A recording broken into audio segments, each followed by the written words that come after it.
दोस्तों स्वागत है आपके रीजनल सरकारी जॉब अलर्ट में। यहाँ पे देखिए दोस्तों, आपका जो है government of India ministry of railway की ओर से आरआरबी एलपी की रिक्रूटमेंट आ चुकी है, वैकेंसी आ चुकी है। ये जो न्यूज़ आई है ये आपकी www.employmentnews.government.in की ओर से आई हुई है।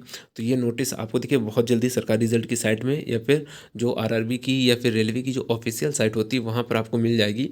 तो यहाँ पर जो आपकी एप्लीकेशन स्टार्ट होगी ये 20 तारीख से आपका फॉर्म फिलअप करना स्टार्ट हो जाएगा और ये 19 फरवरी तक की चलेगा। 20 जनवरी से 19 फरवरी तक की ये फॉर्म फिलअप करने का दौरान चलेगा। तो उसके बीच में आप फॉर्म फिलअप कर पाएंगे।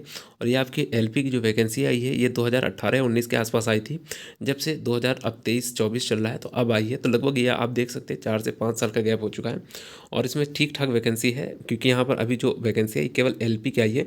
जब पिछली बार इससे पहले जो आई थी 18 के आसपास तो वो आई थी आपकी एलपी और प्लस टेक्नीशियन, तो उसमें वैकेंसियाँ भी बहुत ज़्यादा थी। ठीक है, क्योंकि उसमें टेक्नीशियन भी ऐड था। यहाँ पर केवल आपकी एलपी की वैकेंसी है और एलपी असिस्टेंट लोगों की जो वैकेंसी होती है लेवल 2 की होती है और इनिशियल पे इसका जो होता है 19,900 रुपये होता है। और इसके बाद अगर मेडिकल की बात करें तो A1 स्टैंडर्ड होता है मेडिकल में, और इसमें 18 से 30 साल के जो कैंडिडेट होते हैं वो अप्लाई कर सकते हैं। और रिजर्वेशन जो भी आपको मिलता है उसके हिसाब से आपको 3 या 5 साल का छूट भी मिल जाता है ओबीसी और SC/ST को। और इसके बाद अगर बात करते हैं टोटल वैकेंसीज की, तो यहाँ पर ठीक ठाक वैकेंसी हैं, बोल सकते हैं 5,696 वैकेंसी है यहाँ पर टोटल आरआरबी एलपी की। यहाँ पर और भी चीज़ें कंडीशन आपको बताई गई हैं कि यहाँ पर आपका विज़न भी थोड़ा सा ठीक ठाक होना चाहिए। ठीक है, यहाँ पर विज़न के लिए भी आपका कुछ एक क्राइटेरिया दे दिया गया है। ठीक है, फिजिकली जो विज़न होगा आपका 6/6 विदाउट ग्लासेस होना चाहिए। ठीक है, तो ये कुछ चीज़ें बताई गई हैं। Must not be accepted 2D जो भी है, अब ये विज़न का तो बाद में चलता ही रहेगा। ठीक है, सबसे पहले तो आपको जो ये वैकेंसी आएगी इसमें आपको क्वालिफाई करना होगा, क्योंकि इसमें आपका 3 स्टेप में समथिंग पेपर होगा जा करके। पहला आपका प्री होगा, ठीक है, क्वालिफाई करना होगा। फिर इसका सेकंड मेंस होगा, जिसमें सेकंड में मेंस में आपको 2 पार्ट मिलेंगे। एक नॉन टेक का होगा जिसको स्कोर करना होगा, एक टेक्निकल होगा जो केवल क्वालिफाई नेचर का होगा जिसको आपको पास करना होगा। फिर इसका थर्ड आता है आपका साइको का एग्ज़ाम। जब आप क्वालिफाई करेंगे उसके बाद आपका सारा ये प्रोसेस चलेगा मेडिकल वगैरह का। ठीक है, और यहाँ पर देखिए ये जो फॉर्म है या फिर एलपी की जो वैकेंसी आती है इसमें कौन कौन अप्लाई कर सकता है। तो यहाँ पर अप्लाई करने के लिए आपके पास आईटीआई होना चाहिए। ठीक है, और उसके बाद डिप्लोमा इन इंजीनियरिंग होना चाहिए या फिर डिग्री होना चाहिए इंजीनियरिंग की। तो डिप्लोमा इन इंजीनियरिंग में आपका पॉलिटेक्निक आता है और डिग्री जो इंजीनियरिंग की होती है उसमें आपका बीटेक आता है।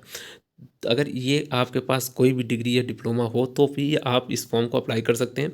उसमें भी कुछ कंडीशन है कि आपके पास आईटीआई जो है कुछ ट्रेडें हैं उन पर होना चाहिए, जैसे कि आपकी मैकेनिक से जो रिलेटेड ट्रेडें होती हैं, आरएसी वगैरह हो गई। ठीक है, ये सब अगर हैं, टर्नर हो गई, फिटर हो गई, हीट इंजन वगैरह हो गई, डीजल मैकेनिक हो गई। ठीक है, मैकेनिक रेडियो एंड टीवी हो गई। लगभग मोस्टली जितनी भी मैकेनिक की पोस्टें होती हैं सब की सब आपकी दे रखी हैं आईटीआई के अंतर्गत, तो अप्लाई कर सकते हैं। और जो डिग्री और डिप्लोमा वाले हैं इंजीनियरिंग में वो भी अप्लाई कर सकते हैं।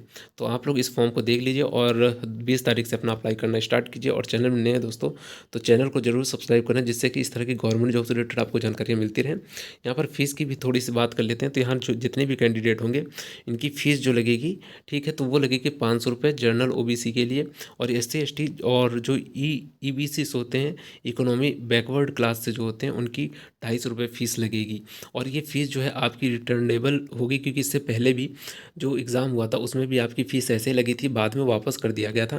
जिनकी 500 रुपये फ़ीस लगी थी तो उनको 400 रुपये रिटर्न किया गया था, और जिनकी 250 रुपये फ़ीस लगी थी उनकी पूरी की पूरी 250 रुपये एग्ज़ाम के बाद सारी की सारी फ़ीस रिटर्न कर दी गई थी।